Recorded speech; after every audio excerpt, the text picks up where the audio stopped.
Welcome back to another week of Bleacher Talk and another exciting week of high school football here in Arizona as we approach the halfway point of the season, which is absolutely wild to say. Spurge, you were out last Friday. I was out doing some wedding festivities in Minneapolis, Minnesota. So I missed out. What did I miss? Oh, there were so many good things. I mean, I was out at Pinnacle ALA Queen Creek and probably saw the play of the year, Anik Watson, the quarterback there. I mean, I have never seen a quarterback get hit, fumble the ball, catch it in the air, and then not only score a touchdown, but doing so while breaking like four tackles. And by the way, there were 13 seconds left in the game, and that gave them a 1 point lead to win. So that was one of the most incredible things that I've ever witnessed on a football field. So that was really fun. There was great games all over the valley. So it was a fun one. And it's a good precursor for this week because I'm sure we'll see some of the videos later in Social Spotlight, but the transfers have been unleashed. So a lot of programs are about to get even better than they have been so far. Honestly, and a great segue to bring in Bruce Cooper to start our quick picks because we're going to hear that last name, that name again, Watson. I'll jump into it in a second, but just for quick review, Spurge is still in the lead. He's 12-3, Coop 11-4, and I'm slowly making my way there at 10-5. But Spurge had another good week beating us out just by one game. So we've got some work to do, Coop, but I think we can do it. Like I said, great segue into the first game that we're going to talk about. ALA Queen Creek at Mountain Point. I guess I'll keep it light since Spurge, you just saw ALA Queen Creek. I'll give you a chance to jump into things. When you think Mountain Point, you think Christian Clark. I think that's the first name that comes to mind. And now ALA Queen Creek, you're going to start thinking of the Cardinals player of the week.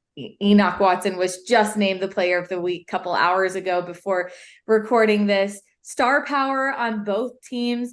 The Pride is 4-1 with one loss to Centennial. It was a pretty big loss, a shutout, 35-0. ALA Queen Creek has had a tough schedule. I think we've talked about this already on Quick Picks. Maybe one of the toughest schedules in Arizona high school football to this point in the season. Their only loss was against Saguaro to kick off the season, and they hung in there. So to be fair, I feel like this is pretty evenly matched, and I feel like at some point I can't be relying on strength of schedule to make my choice, because I think this is going to be a fun game. However, because of the strength of schedule, what we're seeing out of ALA Queen Creek and their star power right now, I think I have to pick ALA Queen Creek in this matchup. I do think it's going to be close. So I'm going to make it 35-31 ALA Queen Creek. Spurge, I'm going to let you jump in here since I'm sure you've got something to say. Yeah, I mean, it's going to be a fun matchup. Last week we got to see a little insight from Coach Lauer, Chris Peterson, Coop, setting up a mic'd up with that, learning that, Skittles and candy pregame are kind of his energy, his cup of tea that kind of get him rolling. He's one of the most energetic coaches that I've seen on the scene. And listen, they're having a phenomenal year. The culture he's been building there the last few years is established. Christian Clark is one of the best players in the state, regardless of position. The defense is solid. But what I've seen out of ALA Queen Creek, Enoch Watson is a stud. Jaden Williams, one of his top receivers, another guy to watch out for. Offensively, they got it going on. Coach Ty Detmer knows the quarterback position, knows offenses. They've got that. Defensively, this is the team that's been in the open 2 years in a row, and this looks like the best defense they've had. Wyatt Horton last week was able to get things going at certain times, but to start the game and to end the game, the front seven was making life very difficult for him. 3 sacks at the end of the game and a forced fumble. They can get after the quarterback. They can stop the run game. So miraculous play aside against Pinnacle last week, I just think right now the Patriots have a slightly better team because of that defense. So I'm going to take them in this one 35-24. Hoop, you're one game back from Spurge. Here's an opportunity to do something else. What's the choice? Well, I tell you what, you guys both make great points relative to this big matchup in Ahwatukee. But I'll tell you what, the Pride, and I know Jordan talked about it earlier, their transfers are now eligible to play. They've been able to practice, but not play. And so I understand that Mountain Point has some really significant transfers. And look, I know just how tough and talented ALA Queen Creek is. I mean, sometimes when the ball bounces your way, the way it did for the Patriots last Friday, sometimes that's a sign of the type of season that is to come. And so you don't want to ignore that either. But just based on the chatter that I've heard relative to the quality of transfers that the Pride have, I'm going to take Eric Lauer and his Mountain Point Pride in a close one at home, 31-30. I say this as no disrespect to Spurge, but Coop, I'm glad you made that choice because I was torn, not gonna lie. The next matchup is Horizon at Desert Mountain. Coop, I'll let you pick that one up. Well, look, it's going to be hard for me to pick against Desert Mountain on 90% of their matchups. I mean, just because, like I said before, I'm a huge Dylan Tapley fan. I just like what Conrad Hamilton has over there on both sides of the ball. A very talented team. No disrespect to Andy Litton and his Horizon Huskies. I mean, their only loss was that tough rivalry match against Pinnacle a couple weeks ago. But it's hard for me to go against the Desert Mountain, and I'm not going to. I'm going to take the Wolves to win this one, 34-17. All right, Spurge, same choice, as big of a margin. What do you think? Yeah, I mean, listen, I still like what I've seen from Horizon this season. I know I picked them against Pinnacle, and that didn't necessarily go my way. But they still have a really nice team, but it's hard to pick against Desert Mountain. I mean, there's a litany of teams in 5A that might have a chance at the Open. I would probably place them and Desert Edge right at the top of the teams. If only 2 or 3 are going to make it, that will make it. And, you know, this is going to be one of the toughest regions in the state this year. There's going to be a lot of hard fought battles, but Coach Conrad's team is just clicking right now, and they've been building for a few years. These guys have been playing together and meshing, where I feel like Horizon has guys that it's a little bit younger, a few more new faces all around. I just think Desert Mountain's in a better spot at this point. So give me them 28-20. Yeah, I'm going to have to agree with you guys. Hard to pick against Desert Mountain. That's the team that I said them and Desert Edge to watch this season. And I think, Spurge, you brought up the main point that I wanted to hit on is just sheer experience. When you look at Desert Mountain, they've got a ton of recruits that are already committed to D1 colleges, probably enrolling early in January. So we're talking a lot of senior leadership that's experienced.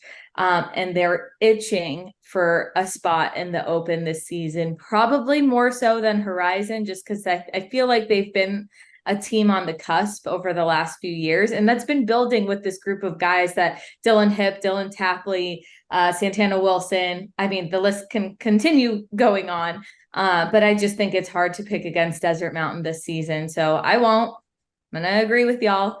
And I am going to take Desert Mountain relatively high scoring. I'm going to go 40-35. I think I just throw out numbers sometimes, but that's what you got to do. All right, last matchup. Eastmark at Poston Butte. Coop, I'll let you start. Well, I'll be honest, I don't know a whole lot about Poston Butte, but I will say this. Dane Thompson's done a really good job over there. But I look at Eastmark, and I know the foundation that was laid by Scooter Molander, and I think that Travis Dixon, who's replaced Molander there, has stepped into a really good situation there. I like Eastmark to win this game. I know they had a really tough home loss last week to Northwest Christian. I believe it was 37-35. But just can't dismiss the quality of program and the quality of play that they have there. And so I'm going to have to take Eastmark to win this one 28-20. Yeah, I've got to agree. This was, a tough matchup to talk about because we don't get to see Poston very much. You said you don't know much about them. I'm not even entirely sure how we should be pronouncing the name of the school, to be honest. But this is a school that has a history of being in the postseason. So definitely a team to have on the map. But then we're talking postseason, and yep, you've got Eastmark coming off of a 3A state championship. Their senior class is experienced, a part of that team. Poston Butte's last game was against Coconino, and it looks like from what I was seeing, they lost steam in the second half of the game. I feel like on paper, which is what we're working with here, because none of us have gotten the chance to see. I haven't seen either of these teams this season. I think it might be a close one, and I think it's an opportunity for me to make a comeback and make a pick that's different from what I think you guys are going to do. But I'm going to go with what I said and say it's close. However, I think if Eastmark has a strong first half, I think it's going to be a win for the Firebirds, but I'm going to pick Poston Butte in this one, and I'm going to make it close 24-21. Spurge, I'm kind of counting on you to pick differently and me to come back here. I like that pick a lot. But I think the difference in this one is, they're both 3-2 this year. It's Coach Travis Dixon's first year with the Firebirds, like you said, Coop. I think they've played just a slightly tougher schedule. And so I know we're still relying a lot on that this season. But what sticks out to me was their win 22-21 over ACP. That's a very good ACP program that's been building the last few years. Kind of in a similar situation, like trajectory that the Firebirds are on, like a newer school, newer program that's just kind of building and building and building, and that's the trajectory the Firebirds are on. And a lot like a team we talked about earlier, Air Lake Wing Creek, the Firebirds could be a team we see, I know it's 2 years now, but every 2 years moving up divisions, because you just see that the level of play move up, where the Patriots went 4A one year, 5A the next, now they're in 6A. I think Eastmark, with the way that program's set up, has a chance to do that over the next 6-7 years and really work their way up. And so I just think right now they're in a great place, and I'm going to pick them over the Broncos 28-17.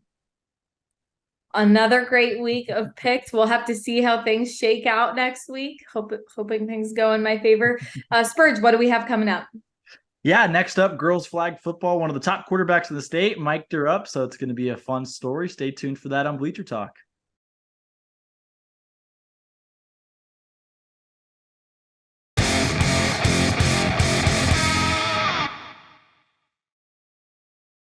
Welcome back to Bleacher Talk. I'm Jordan Spurgeon alongside Claudia Collins, and we've been highlighting different stories this year, a little bit of Coop's Chronicles, obviously stories on the boys' end, and girls flag football too.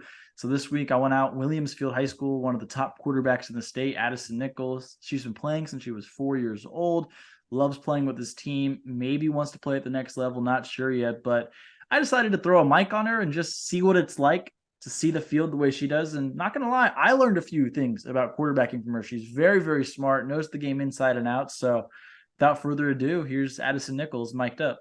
Wait, it fell down. See? The one you didn't do fell down. Oh, you're mic'd up? Yeah. Hello, Mike. Cool. What's good, Mike? What's And good, this is Mike? number one QB in the Number state. one about to be the nation, boy. About to be the nation. I don't even have flags on yet. I need to switch out my flags. These are so big. I don't even have mine. Good luck. Good luck. Good evening, ladies and gentlemen, and welcome to Williamsfield High School. 1, 2, 3, dominate! Wait, Kayla, did you have my ball? 5. 5. Go.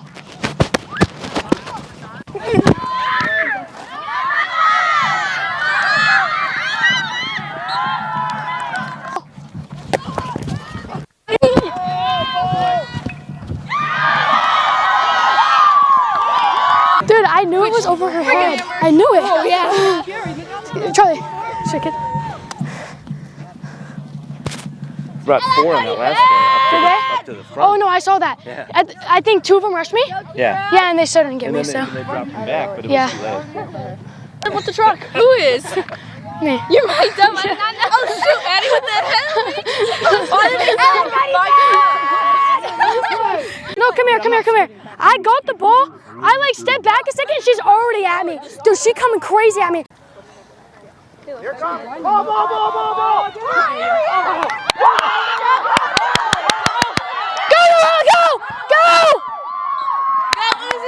First offense, run! pass is intercepted. First offense, I'm at By blue. number 7, Noella. First offense, run 15. No, you're purple. I'm purple. 15, you're purple again. 15, okay. 15.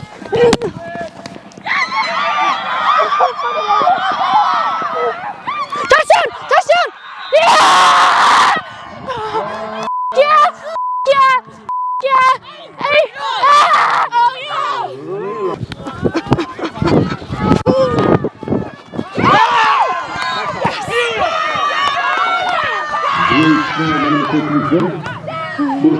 Oh, Put it right where you can't get him. Put it right where you can't get it.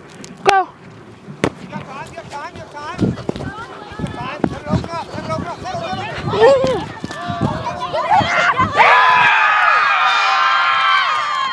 I don't need a timeout. I don't need one. I'm dead. I'm so dead. I'm losing my voice. Sophia! I'm losing my voice. I can't do this. Let's go, Maya! My voice is gone. Surprised I could even say hi. Surprised you could hear me. I can't look. I'm bad luck. I'm bad luck. I'm bad luck. Don't look at me. One more. Get there. Get there. They scored. 14, no mistakes.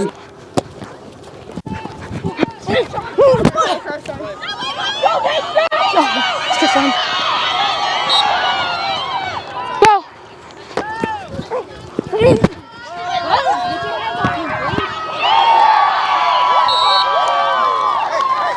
Pass is completed to the 14.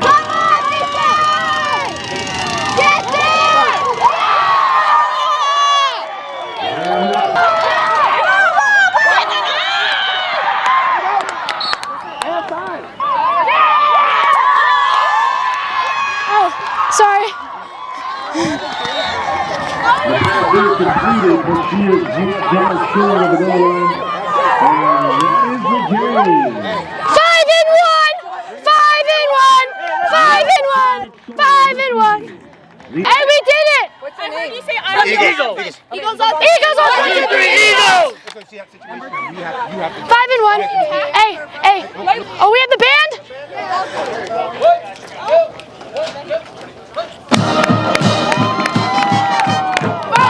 We won a victory.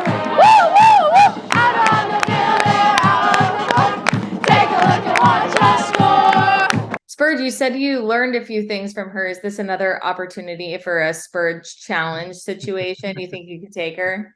I don't know. She could sling it. I don't know if the elbow can come out of retirement and sling it like that. She's moving the ball, playing out there with all kinds of energy. I don't know if I have that in me anymore.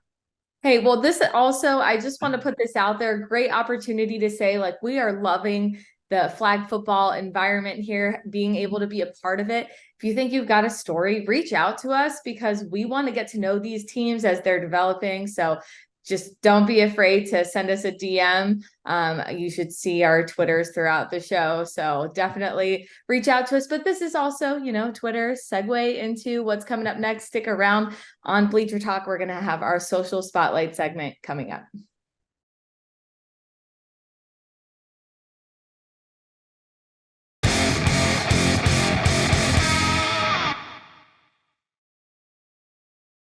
Welcome back to Bleacher Talk. Now it's time for Social Spotlight. I'm Eliav Gabay, and we're going to get it going with one of the best plays I've ever seen, and I'm not exaggerating. Let's roll the tape. Thank you, Spurge, for catching this. Enoch Watson, are you kidding me? Off his own lineman, gets the fumble recovery right away, bashes his way through multiple tackles to get to the end zone, and all of that to cap off a monster comeback against Pinnacle. Wow. ALA Queen Creek, take a bow, and Enoch Watson, absolutely SC top 10 worthy. Let's hear what Enoch had to say about such an insane play. So I signaled my best receiver on the team, Dino route, to go in the middle, and then I got hit, and it hit the lineman, and I caught it, and then just tried to go make a play and score. win the game. Have you ever seen anything that crazy? No, sir. That crazy? No, sir. What was it like to come back down from 28-7 to winning this one? I mean, I knew our team was up for the challenge, and that's what we're made of, and I think we just showed the whole state what we can do. What does this say about the team? I know you said this is what you're made of, but what does it say to make that statement win against Pinnacle? I think Pinnacle's a great team, great coaching, great players. I think it was a really good game between us. Now we're going to move on to shout out a former Hamilton Husky, Brendan Rice for USC. Absolutely put on a show in front of ASU faithful and, of course, for the Trojans. 7 catches, 133 yards, and 2 tutties against Arizona State. Listen, without him, there's a good chance the Sun Devils may have pulled off that upset because it was a tight game and USC needed everything Rice offered and provided. Shout out to the Hamilton grad for really pulling up at Frank Cush Field and putting on a show back in his hometown. Listen to what he had to say about Hamilton preparing him for these type of moments. Man, my Hamilton Huskies. I wanted to go to the game yesterday. Couldn't go. I had to focus on this one ahead of us. But sure, shout out to my Hamilton Huskies. Shout out to Coach Adepsky, Coach Tuck. I know some of them guys were here tonight. I'm thankful for them. That development aspect of it. There was a lot of days we went through 2 days, 2 workouts a day. I was lifting. Going ahead, they put me in track because a lot of people believed I wasn't fast enough. I love proving people wrong. So just being out there and like having that development and having that coaching style from them and that back support enabled me to be the person I am today. Now let's wrap things up on a very impactful note. Eastmark High football's Kevin Weinegar, who has been battling leukemia since December 2022, is now approaching the end of his treatments and will soon be cleared to play. He finally got his pads on and joined the team for some exercises. Just look at the faces of his teammates. Look how happy they are for him. Obviously, we are so happy for you too, Kevin. And for Eastmark, you cannot take anything for granted. So on that note, we'll send you off. This has been Social Spotlight and Bleacher Talk.